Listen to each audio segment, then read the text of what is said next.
దేవుని పరిశుద్ధ నామమున మీకు అందరికీ శుభములు కలుగునుగాక.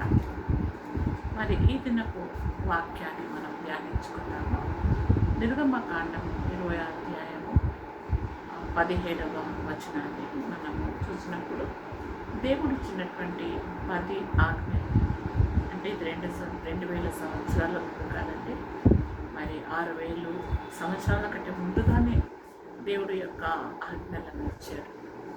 ఈ ఆజ్ఞలను మరి దేవుడిచ్చాడు, మనుషులు ఇవ్వలేదు. అది మరి మనుషుల మేలు కొరకు, ప్రతి వ్యక్తి యొక్క మేలు కొరకే ఈ ఆజ్ఞలు ఇవ్వబడ్డాయి అన్నమాట.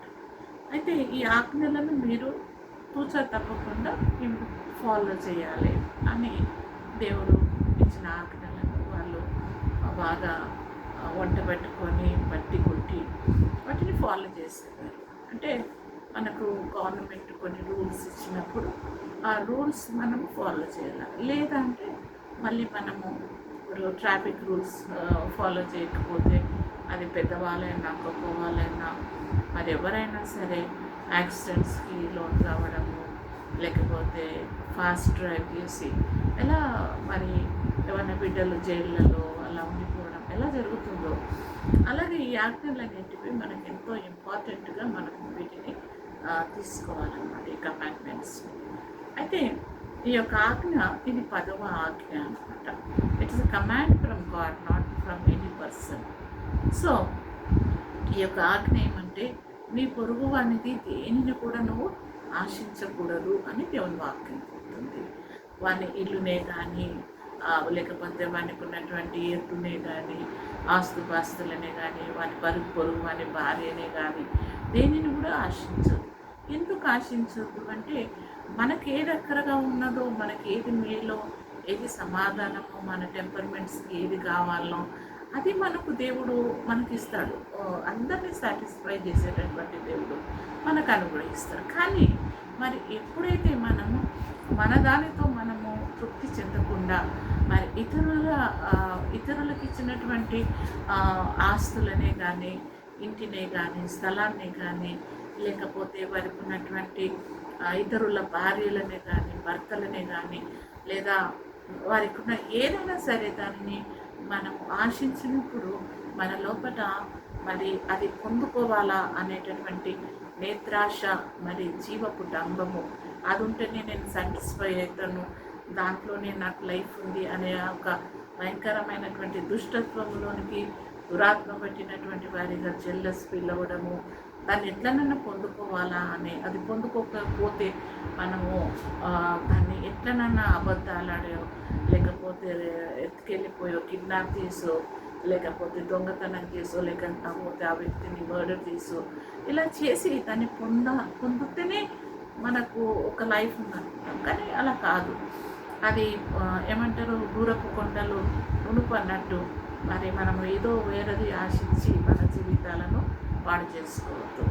మరి ఈ రోజులలో అయితే మరి మొన్నటి దిన టీవీ యాక్టర్స్ని మనం చూసినప్పుడు తన భార్య పిల్లలు ఉన్నప్పటికీ కూడా మరి వేరే స్త్రీతో సంబంధం పెట్టుకొని మరి అక్కడ ఉన్నటువంటి తన బాధ్యతను మర్చిపోయాడు. పిల్లల బాధ్యత, భార్య బాధ్యత మర్చిపోయాడు. ఆ స్త్రీ కూడా మర్చిపోయింది. దానితో మరి మరణానికి దారి తీసేటంత పెద్ద పని, తల్లిదండ్రులకు అన్యాయము ఇలా జరిగిపోయింది. కాబట్టి మరి మనం ఒక స్టెప్ ఏదైనా సరే మరి మనము ఇతరులది మనము మన మైండ్కే రానివ్వదు. ఆ మైండ్కి ఏమే వద్దు మనకు.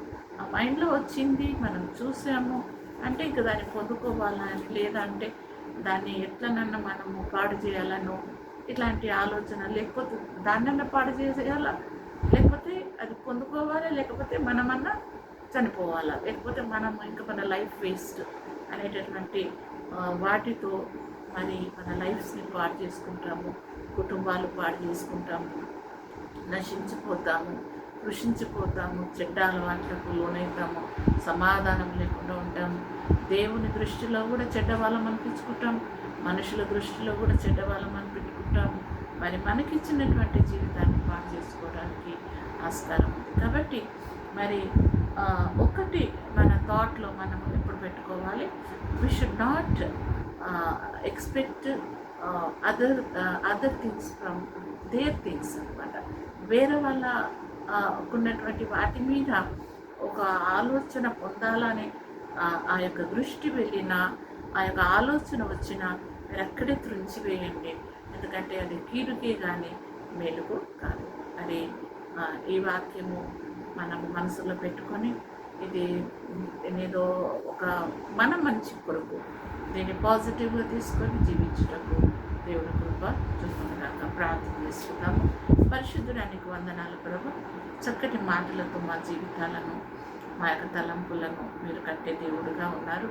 మీ యొక్క మాటలను మా జీవపు ఊటలుగా మేము తీసుకొని దాని ప్రకారం జీవించి నాయన మీకు మహిమ తెచ్చే బిడ్డలుగా ఉంచమని మా దేశంలో కానీ ఇతర దేశాల్లో కానీ ఎవరు కూడా ఈ మాటలు వింటున్నారు ప్రభా, ఈ ఆజ్ఞలు అనుసరించి నడుచుకుంటూ కృప చూపమని యేసు నామమున అడుగుచున్నాను తండ్రి.